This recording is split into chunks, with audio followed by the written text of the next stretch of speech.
What is the role of real estate in urban development? Hi, my name is Marcin Wojciech-Żebrowski, and this is the newest episode of Urbcast, my podcast about urbanism, architecture, cities, and many more.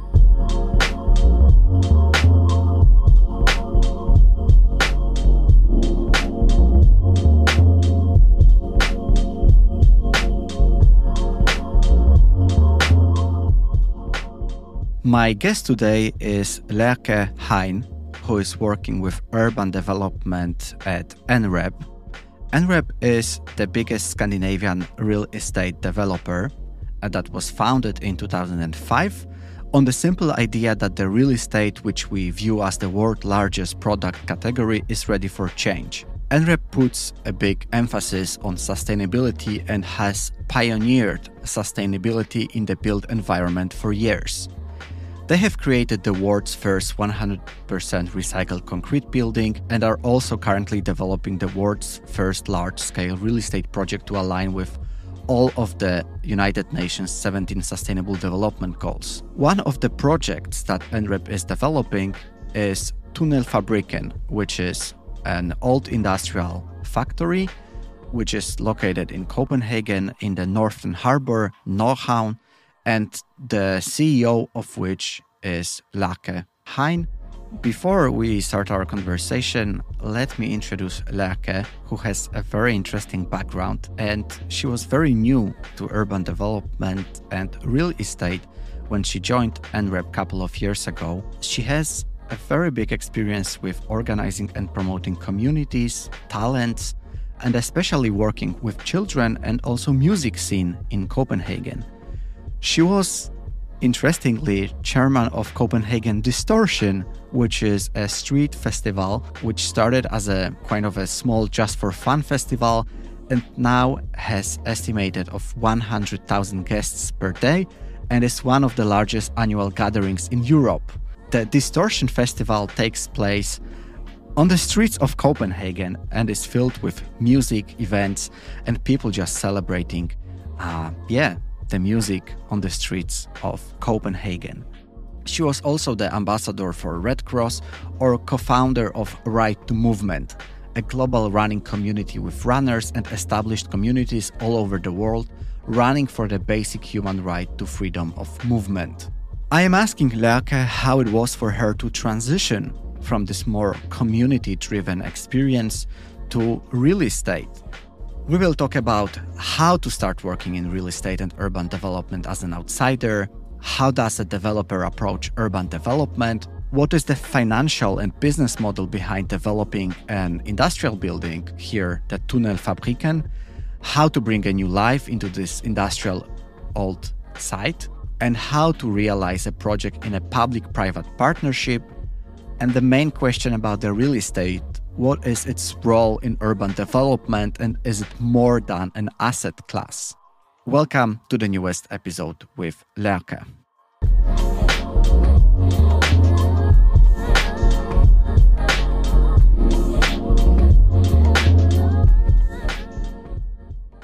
Let me just start with saying that I'm really interested in your previous experience because before we talk about the urban development and your current position and your current tasks here with NREP, I know that you have a very interesting experience from many things, starting with the Distortion Festival, which is a very famous music street festival here in Copenhagen, but also working in Politiken, which is like a newspaper and a portal with news, but also working in the space with children or being a part of the Red Cross. How do you use those experiences, those lessons now currently while developing cities? That's a good entry question. Yeah, I've been in NREP for 6-7 years now, so it's quite a long time. And before that, yes, I did a lot of different stuff. And I think it's my education, you can say, has formed me to who I am today. And what I worked with, I mean, I've been the chairman of the board for Distortion in 10 years, and it's not like everyday things to do. But of course, I've been really involved.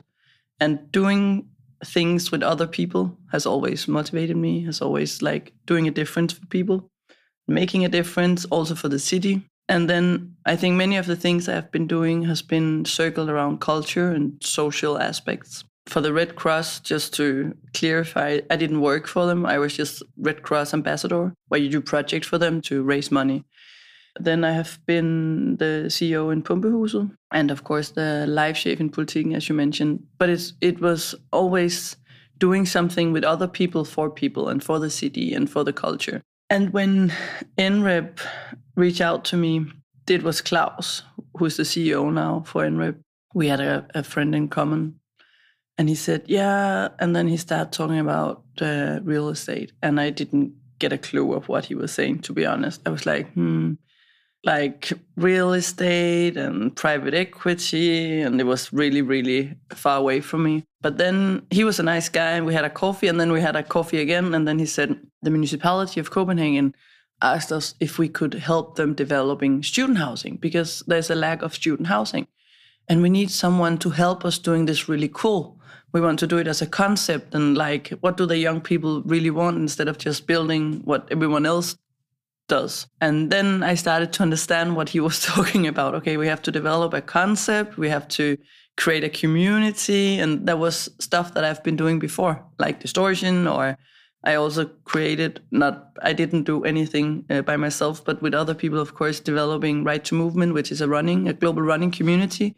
And we did the first marathon in Palestine, which was a human rights thing for, the right to move from A to B. And then I said, okay, now he starts speaking about something that I actually could, be a part of. And then we talked quite many times. And my first entry was in kind of an advisory board for Umias, developing like the concept and the brand together with Henning Larsen and Marc Vacher and many other good guys. And then it was really excited. It was really fun. And there were so many aspects that I've worked with before that we could turn into like a much bigger perspective. Like a small running community is nothing to compare with the community that we were and are creating in the Umias project. So I think I was like motivated and driven into urban development from a perspective that I could actually make a difference for many more people than I did when I just did stuff by myself, if you can say it that way. So I think that was my way in. And I think everything, to return to your question, that I do now is I always look back and say, okay, how did we do that? What worked? What worked not? What didn't work? And then, of course, developing a concept like Umias. There are 2 Umias sites now, 600 students live there. There are 3 more just here around in pipeline. Then you learn a lot about building and the development, and then turn it into like a bigger perspective in what is this doing for the area around the Umias site? How can the students be a part of the city, and how can we interact with neighbors and in the bigger scale? And then I have been doing a lot of stuff in NREP, across NREP, so not only Umias, but also working with homelessness people and other agendas. And I think what we are trying in Tunnelfabrikken now is like doing a whole neighborhood under one roof. It sounds a bit silly, neighborhood under one roof, but it's actually what we do with student housing and shops and craft and workshops and offices and everything, a big concert venue. So try, and then when people ask me, so why do you do it? Why put all those crazy functions under one roof? It's quite a mess if you ask engineering and an architect. Then I truly believe that we can create value for everyone under this roof because they are together of this community. And I often, and just like yesterday, I used it in another debate where we talked about, I used Blocks Hub as an example of, if you take a lot of the same businesses under one roof, architects, for example, then it's really hard to create this community because they are all hunting for the same customers, right? And the same fishes in the water. So we want to create another kind of hub, a new way of thinking. How do we, not only entrepreneurs, not only innovation, but we want to try to keep like everything that could be a part of each other's life under one roof. And I think that's basically what I've been doing always. Now I just took it into an urban context. That was a long answer. Sorry. That was a long answer, but you gave already a bit of a background of different projects of Urbcast and also Tunnelfabrikken that I think that we could mention later on as well. But I just started thinking, like, when you said that you've been approached and that your skills, the organizing of the community, it was something that you've been really good at.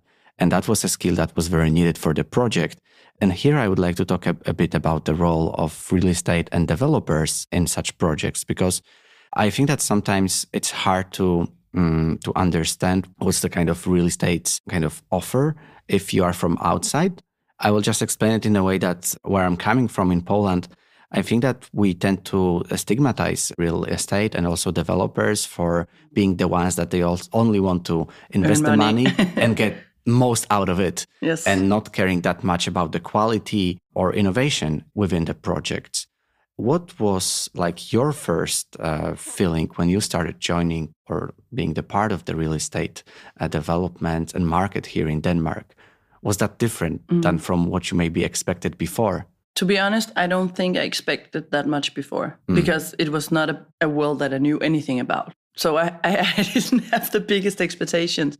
But what I could hear from Klaus at that time, it was that they wanted something differently.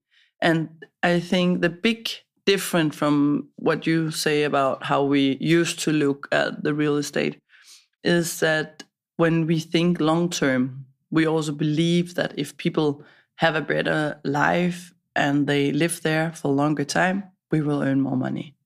So it's another way around. I'm pretty sure for when NREP started this project, it's 8-9 years ago now, since I think it was in 2014 or 15, the first thoughts about Urbcast.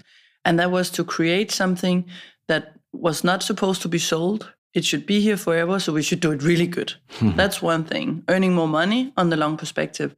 And then I think the whole sustainability talk for the last, now I say 5 years, and maybe it's more for some, but for the last 5 years, it has exploded on the green agenda, on the CO2, of course, and we are starting to talk more and more about the social sustainability. And I think for 5 years ago, we said social responsibility, and now it's more sustainability, social sustainability. So it's actually, we are turning it into something that we maybe can put a label on, maybe we can measure a little bit more, and what is it? I think for 5 years ago, we called it CSR, and now we call it social sustainability, right? So it turned. And I think more and more people in the real estate business want to take this social responsibility because they start to believe in that they will earn more money on the long perspective. And they can hire cooler people and they can attract and recruit people that can really contribute to the case if they take more responsibility.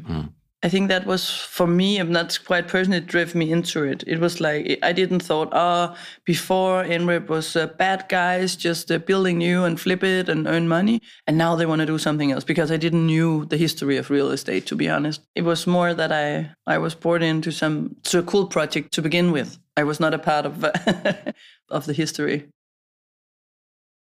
My kind of question in here, or this dilemma, is about like when you are maybe a newly graduated architect or an urban planner, landscape architect, or basically working with cities, as well as you working with communities and organizing different movements and different events.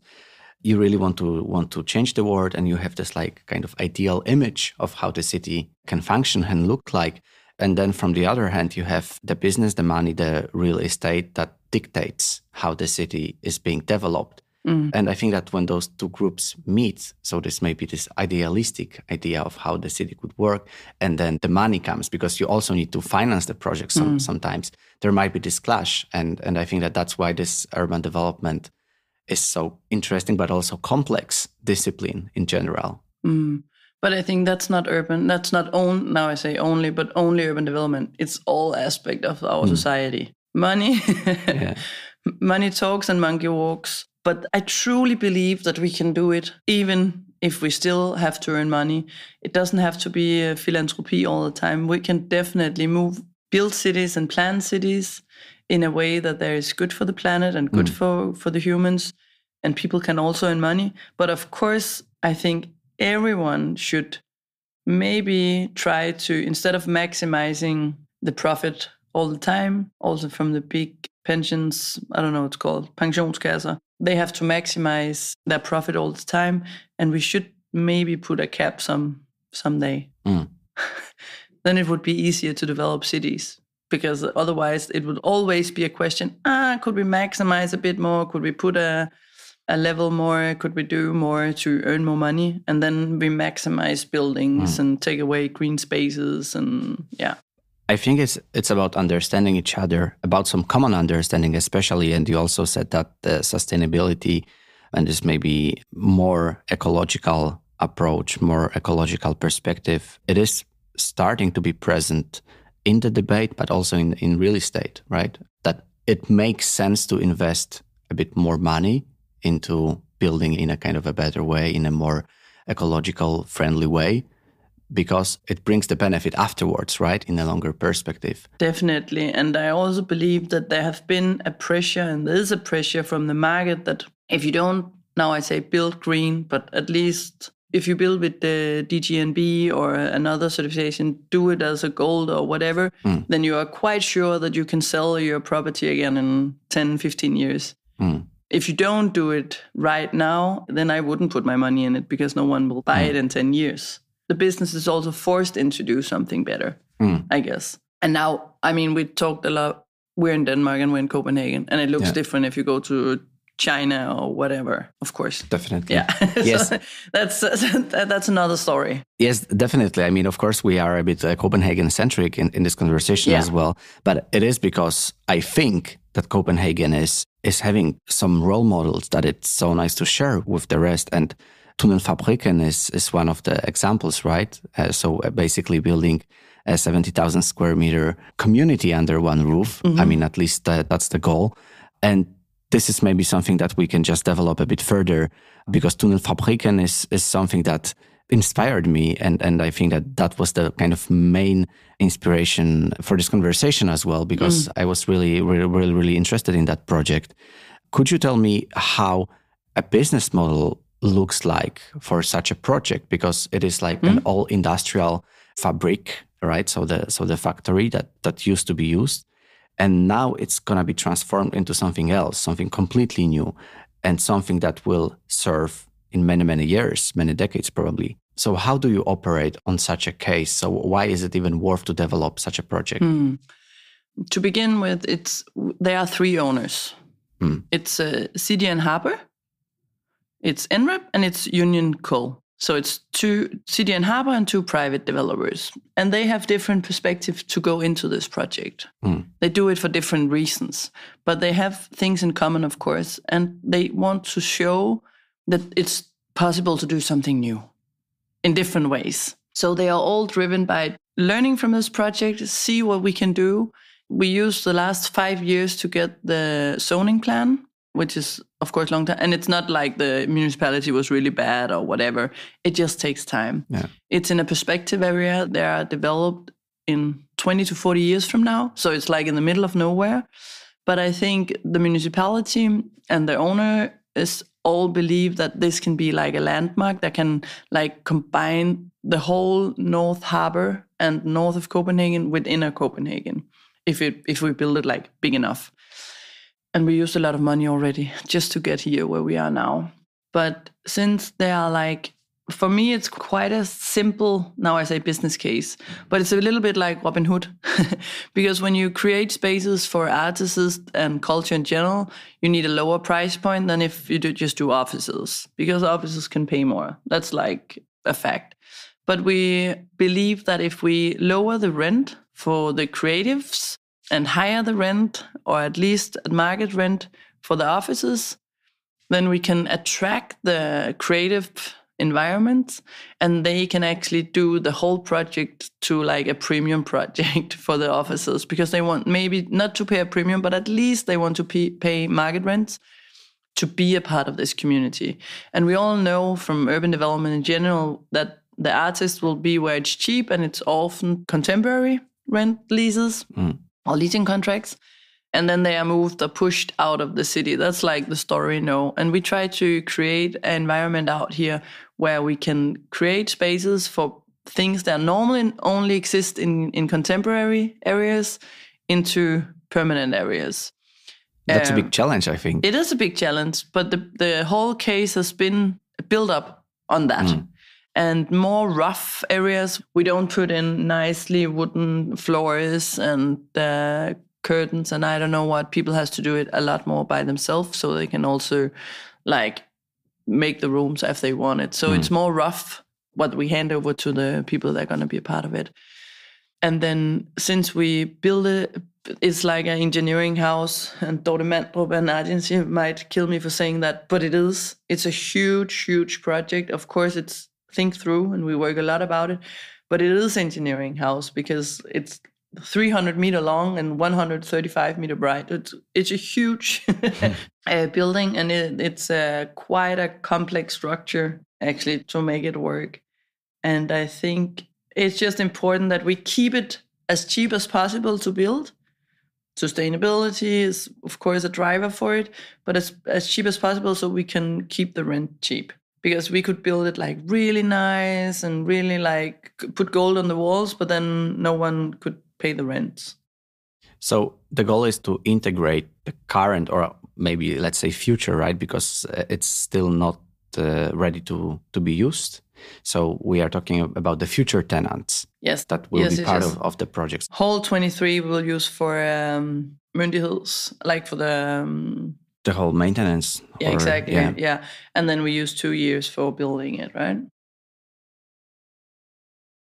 It's going to be a strong mix of different urban facilities. And of course, it is crucial to create this life and this vibrancy. But how to do it once whole district is not fully developed yet? Because as you said, it is a Nordhavn, the northern harbor of Copenhagen itself is a very big project. And we are talking about an object, about the Tunnelfabrikken that is in the kind of a further part out of the whole kind of district or the whole North Harbor. And even though this might be a new hub for people who are connected to it or like living in it, how can you make sure that people would like to stay there if kind of the neighboring developments will come, as you said, within 20, 30, 40 years maybe? I think, first of all, it's price point. And then it's to be a part of something new. It's attractive, like an urban environment that you don't find anywhere else. And then the infrastructure is coming slowly already now. I mean, the metro is 800 meters from there. It's walkable. Yeah. I mean, it seems to be very far out because we have a beautiful nature around and it's very windy and rainy half of the year. But the infrastructure is coming there slowly. And the metro will be there hopefully in 2030 already. But yeah, and that's, of course, a big difference. Mm-hmm. And then I think I just mentioned the scale, but the scale of the project, if we just build it 10,000 square meters with 2 artists and a small office, then it would be like a little more close project. Now, since we have restaurants and bars and whatever, you can also go there Thursday night for a concert. You can go with your family in the weekends to have food and enjoy the nature around Tunnelfabrikken and also in Tunnelfabrikken, do creative stuff. And then I think it's big enough to be like a destination. I think it's important to think in a long-term perspective. I know that Singapore is very good at it. So just planning way ahead. And this is an example I really, really like to use because they really have the plans for what will be developed in an exact spot in a certain place in like 35 years. And then it happens and then it works. So I feel that Nordhavn can be a thriving urban development in a couple of decades if planned in a smart way. Yeah, but it's a bit like we have learned a lot in Denmark, for example, with Ørestad. Yes, which is the south kind of district. Exactly, where you develop a district a bit, but now I say out of Copenhagen, and it's actually not out of Copenhagen, but it feels out of Copenhagen. And there were just so many family homes and not like a cultural living around. And I think it could be really, if you were just building 1,000 new homes out there, it would be like that. It would be no one want to live there, and it would be really hard to create a community out there. But now with this project, I really truly believe that it can connect with the city. So the whole development there, we're going to do the next 20 years from where we are now in Aarhusgade out there, Lavantkai and all the other ones, they will follow within the next 20 years. So in 20 years, or maybe even before 15 years, it will be combined with the city. But it is other way around of what we learned. We always learned build cities from inside and out all the time. And now we start a bit out and then we try to connect. Yeah. So it's the other way around. But I think it's because of the scale. That's a new approach. And fingers crossed. Fingers crossed for that. How to make a positive impact? And I mean here the stakeholders and the fact that actually this project is a public-private partnership. So there is the municipality that is owning the land, right? Or City and Harbor. City and Harbor. So yes. It is like a unit connected with the city. Municipality, yeah. So it is like a public stakeholder. And there is also NREP and there is the union, right? So Union Kull. So there are actually kind of three partners. How to develop such a big project having all those different actors and players? Because I just assume it's way, way more difficult than just being a private developer, buying a land and developing it with someone. Yeah, actually not. When you say it, it sounds like, yes, he's right. But it's actually a really, really strong ownership. And they are all really committed that this should succeed. So everyone wants it to succeed, which means that it's forced to have City and Harbor on board because they want to make it happen. And they're helping with the zoning and with the whole dialogue with the municipality. So until now, it has been a huge force that it's like a combination of private and public. And then I think, for example, the different perspective, I think for NREP, it's like, how can we test things out here? We do like fossil free and it's like on the sustainability agenda, we really try new stuff out there. Union Kull, Klaus Kasbjerg has been developing a lot of projects, especially out here in North Harbor. He was the one that got the idea. He was the one going to City and Harbor for 10 years ago saying, can we use this huge old fabric to something? So it's his idea to do something crazy out there. And City of Harbor, they're trying new stuff. They want to do cool projects and learn from it. And then they have to sell a lot of building rates out there in 20 years. So if they succeed with this project, they will succeed with the whole development of North Harbor. So until now, it can be on everyday basis. With Laust and I, of course, it can be a stakeholder mess. And there are many different reasons to be in the project. But I feel that it's a force, that it's a combination. Are there many public-private partnerships projects in Copenhagen? Is that a increasing trend? Actually, I don't think so. Of course, there will be other projects, and I think mostly it will be City and Harbor together with a private developer. Because once you said that it is not that complicated and not that difficult in your case, right? In your public-private partnership, I was wondering that this might have many different benefits, right? Because it is kind of steered by City and Harbor, which is this kind of public body, but there is also like the different sides of the table, and that you are already involving architects as well, and the community that will be there. So it seems to me like the project that ticks a lot of boxes if it comes to fulfill a kind of a successful urban development.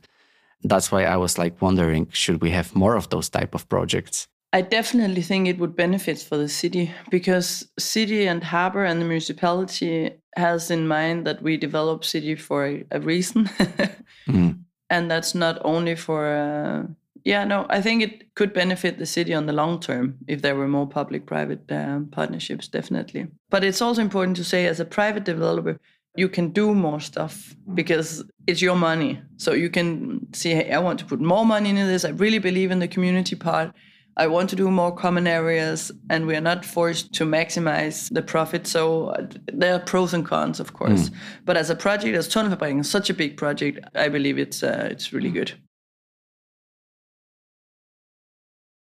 Would you say that the real estate is more than just an asset class? What do you mean? Is that more than just holding assets? Investment? Yeah, holding assets. Yeah, definitely.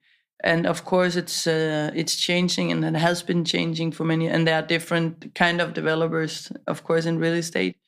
But it's like we need to take a huge responsibility, not only holding assets. It's like it's something they did in the past, I guess.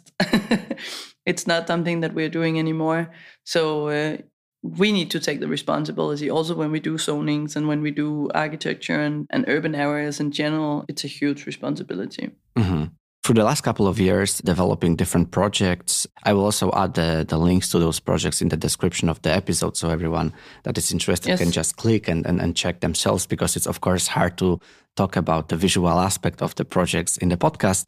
And while working with those projects, I'm curious, what have you learned about like urban development in general? What was like kind of your biggest lesson, biggest takeaway? My biggest findings? Because it interests me, especially because you were kind of an outsider before. That's true. You, of course, might say you've been working with urban development already, but from a kind of a different angle. No, it's a new thing. No, it was not urban development before. I think I was really outsider to begin with when I started in NREP. I think we were 60 employees. They were all having a financial background or have been in McKinsey or something like that. And I came completely from outside. And it took me many years, to be honest, to feel home because I didn't understand like the language. I didn't understand the way of thinking and why they took the decisions that they did. And it was quite tough. But I felt all the time that I could contribute with something. And I truly believe in myself that what I come with is something completely different. And I believe in diversity, not just male, female, but I also believe in diversity on the bigger scale. And now I think we are 500 plus people now in NREP. And that's in 6-7 years, right? So it has been a big growth. But we are also hiring a lot of different people now, contributing with different stuff and different skills and different backgrounds. And I think that has been my biggest personal achievement, I guess, to learn this. I mean, to learn real estate, to know and actually contribute with what I can. It's I could have stopped after 1 or 2 years. It's like, you're so boring. And no matter what I say, you say, no, that's not, and blah, blah, blah, blah, blah. But I think it's a learning for everyone. So it's not just for me, but it has really been a big learning to keep believe that everyone can contribute to real estate, even if you do something completely different than knowing the numbers and finding the big Excel sheets. Very excited. But I have many learnings. I learned so much the last 6 years, of course, about urban planning and development. But I also learned how to take my knowledge into specific projects. So how did we do that? How can we turn it into? We used a lot of time developing UMIA, saying, okay, we made some findings on the way when we developed the project. And one of the findings was, of course, that students want to live with other students. They want to have a community. And how can you build community? That's maybe a question from the past, but it's still something that we are struggling with, I guess, in our business. But then we designed elements, what we always do, because we believe that can enable the community. That could be glass in the doors out to the community kitchen, so you can look out and see if there are people sitting out there, and then maybe you will interact with them and stuff like that. So taking all the findings that I have from my life about community building and social and cultural aspect into real estate has been can we really do it? And I start to believe that we can do it. I'm so happy that you were given a chance and that there was a room for you to bring that perspective into real estate. You can take your hat off, as you say in Danish, for NREP to just try to get in a person like me. Because it would have been, now I say easier, but easier to take in an architect or someone else that at least speak the same language and also can push the barrier a little bit. Yeah, so it has been a process for all parts, I guess.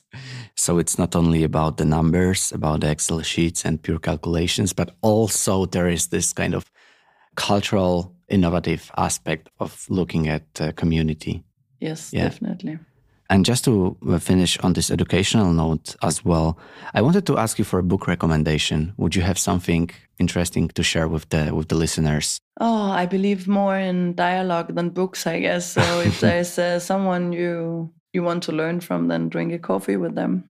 Thank you. I think it's very original recommendation. I haven't had such a recommendation in this podcast before. That's good. Which book would you recommend me to read? There are many books. I think that one of them would be, I don't want to say something very obvious, if you know Soft City by David Sim.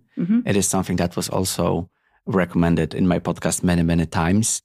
But I think that there are also many interesting books. Recently, I read one about the founder of Kickstarter. So this website where you basically... fundraising platform. Fundraising platform. And he was talking about the shift from how we perceive the overall development from the very commercial driven into the more kind of social and value driven. So that basically consumerism and the way that we develop our city based and focused on money, it's just some period of time that dominated our life, but it will be changed into something else, into more socially focused development in the future. I can just also share it with you later on, but I think that that's something that really kind of looked holistically on the development, not only the development of the cities, but like overall. Right. I mean, at the moment and for the last years, now I have a lot of small kids, so I listen to podcasts and sound books mostly. I must say that. But the last book I read was Normal People by Sally Rooney. Yeah, that's a recommendation to turn off your head on Saturday afternoon. Have you read it? No. But I tend to buy the books that my guests recommend in the show. So Normal People. So that's the one to add to the list. Yes. Thank you, Lærke, very much for this conversation. I think that we managed to discuss about different aspects of many different aspects of urban development and real estate. And thank you for sharing your experience with the listeners. Thank you for inviting me.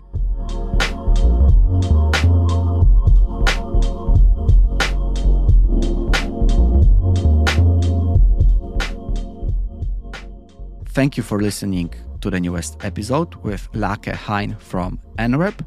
And I hope that we managed to introduce the Tunnelfabrikken project to you, as well as the overall approach of NREP as the actor within the real estate market towards the urban development of Copenhagen, but also something that can be translated into other cities around the world. If you would like to get to know more about the podcast, you can visit my website at urbcast.pl/en for English. And there also you can sign up for the bi-weekly newsletter with carefully curated news about urbanism, cities, architecture, and many more. Thank you, and talk to you soon in 2 weeks.